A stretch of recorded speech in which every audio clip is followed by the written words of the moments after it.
Curfew সার্বিক পরিস্থিতি নিয়ে বিস্তারিত জানাতে রাজধানী বিভিন্ন জায়গা ঘুরে আমাদের সাথে যোগ দিয়েছেন সহকর্মী খালেদ রায়হান। খালেদ রায়হান, একটু বলবেন যে আপনি যেই জায়গায় আছেন সে কোথায় আছেন এবং সেখানে আপনি কি পরিস্থিতি এই মুহূর্তে দেখতে পাচ্ছেন?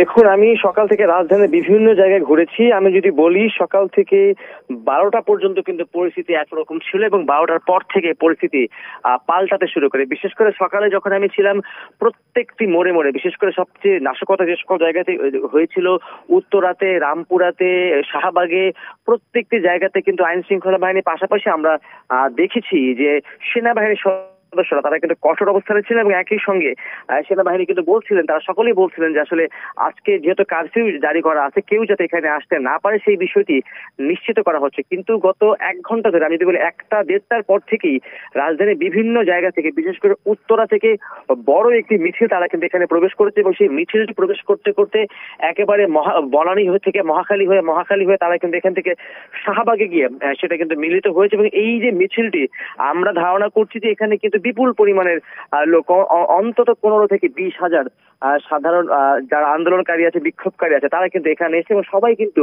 শাহবাগে গিয়ে মিলিত হচ্ছে। এবং শাহবাগে যারা মিলিত হচ্ছেন তারা গতকালকে পর্যন্ত আমরা যেটা দেখেছি, যখনই কোনো মিছিল আসছিল তাদেরকে থামানোর চেষ্টা করা হচ্ছিল, কিন্তু আজকে এখানকার পরিস্থিতি অনেকটা ভিন্ন। আমি যদি বলি যে এই জায়গাটিতে, বিশেষ করে বনানীতে, মহাখালীতে কিন্তু পুলিশের বেশ কয়েকটি চেকপোস্ট ছিল, সেনাবাহিনীর বেশ কয়েকটি চেকপোস্ট ছিল। সেই সকল জায়গাগুলো থেকে তাদেরকে আসলে কোনো বাধাই দেওয়া হয়নি বলা যায়, কারণ আইন শৃঙ্খলা বাহিনীর যে পরিমাণ সংখ্যা ছিল, সেখানে আসলে বাধা দিলে সংঘর্ষ ছাড়া অন্য কোনো কিছু হতো না, থেকেই হয়তো সেই বাধাটা দেওয়া হয়নি। আমার সহকর্মী নাফিজা যেমনটি জানাচ্ছেন যে যাত্রাবাড়ী থানায় হামলা করা হচ্ছে বা থানায় নিরাপত্তা নিশ্চিতের জন্য কিন্তু আইন শৃঙ্খলা বাহিনী এবং সেনাবাহিনী তারা কিন্তু কঠোর অবস্থানে রয়েছে। হামলা যাতে না করা হয় তাদেরকে সরিয়ে দেওয়ার চেষ্টা করা হচ্ছে। এখানে কিন্তু তেমন কোনো ঘটনা ঘটেনি, এখানে হামলার কোনো ঘটনা ঘটে। গত 1 ঘন্টা আগে আমি রামপুরা এলাকাতে ছিলাম, আমি দেখেছি যে বনশ্রী, রামপুরা পুরো জায়গাটি বেলা 1টা পর্যন্ত কিন্তু আইন শৃঙ্খলা বাহিনীর নিয়ন্ত্রণে ছিল।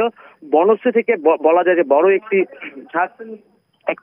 ঝাঁক কিন্তু তারা এখানে আসেন এবং তারা এখানে এসে মোটামুটি পুরো রামপুরা এলাকাটা তারা কিন্তু নিয়ন্ত্রণে নিয়ে নেন এবং রামপুরা থেকে শুরু করে রামপুরা বনশ্রী যে সড়কটি রয়েছে সেটিকে তারা নিয়ন্ত্রণে নিয়ে নেন। এবং সেক্ষেত্রে প্রথমে পুলিশ কিছুটা বাধা দেওয়ার চেষ্টা করলেও পরে কিন্তু সেই বাধাটা কিন্তু আর শেষ পর্যন্ত তারা বেশিক্ষণ দিতে পারেনি। এবং একই সঙ্গে যদি বলি, মহাখালী এবং তার চারপাশে কিন্তু যারা জনস্রোত যদি বলে, সবাই কিন্তু এসে শাহবাগে একত্রে মিলিত হচ্ছেন। এবং এখানে শাহবাগেও সকাল থেকে আমরা কয়েক স্তরের নিরাপত্তা ব্যবস্থা কিন্তু দেখেছিলাম। সেখানে আমরা র্যাবের সদস্য দেখেছিলাম, সেখানে আমরা পুলিশ সদস্য দেখেছিলাম, সেখানে আমরা সেনাবাহিনীর সদস্য দেখেছিলাম। তারা কিন্তু অনেকটাই বলা যায় এখনো কিন্তু শাহবাগের সেনাবাহিনী এবং পুলিশ রয়েছেন, তবে তারা নিরাপদ দূরত্বে বা যদি বলা যায় একটি নির্দিষ্ট জায়গায় তারা কিন্তু অবস্থান করছেন।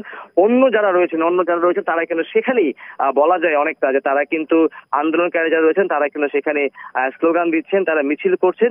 সব মিলে বলা যায় যে পরিস্থিতি হচ্ছে অনেকটাই আন্দোলনকারী এবং যারা রয়েছেন তারাই কিন্তু মোটামুটি মাঠে রয়েছে। যদিও কারফিউ জারি করা আছে, যেহেতু বেলা 3টার সময় সেনা প্রধানের একটি সংবাদ সম্মেলন রয়েছে, সংবাদ সম্মেলন তিনি বক্তৃতা দিবেন বলে আইএসপির পক্ষ থেকে জানানো হয়েছে।